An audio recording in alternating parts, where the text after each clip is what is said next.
Il y a quelques jours, une rumeur est née et a fait beaucoup parler. Celle-ci disait que Sonia Mabrouk devrait quitter CNOU pour venir sur BFM TV et pour, peut-être, remplacer Apolline de Malherbe. Interviewée sur le sujet sur le plateau de Quelle époque?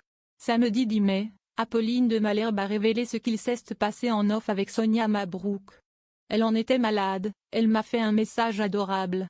Je ne vais pas en révéler la teneur mais j'avoue que j'ai trouvé ça hyper classe, a tout d'abord expliqué la star de BFM TV. Et d'ajouter tout de même quelques précisions, elle m'a mis un message en me disant qu'il n'y avait jamais été question et qu'elle ne l'aurait même pas envisagé. Elle m'a même fait part d'une forme d'admiration. J'ai trouvé ça hyper classe. Léa Salamé a ensuite cherché à comprendre comment cette rumeur a alors pu émerger.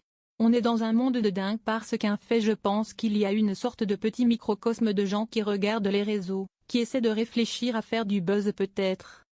Moi ce que je sais c'est que je fais mon boulot, a répondu la mère de 4 enfants au quotidien bien chargé, et de confirmer son bonheur d'être à l'antenne sur BFM TV, on a un peu la même vie quand même. On bosse comme des dingues, on adore ce qu'on fait.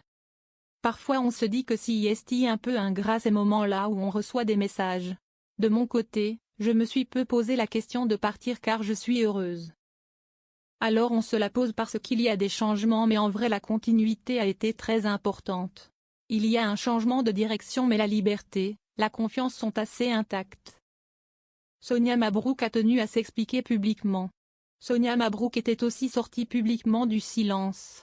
Si auprès de nos confrères du Figaro que la maman de la petite Soraya a voulu s'expliquer. Si elle a confirmé avoir reçu une proposition émanant du groupe RMC BFM, elle a choisi de la décliner.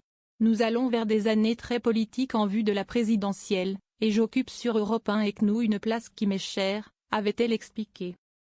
Et de poursuivre, je pense que l'on peut parler de fidélité et d'attachement, des valeurs qui comptent à mes yeux.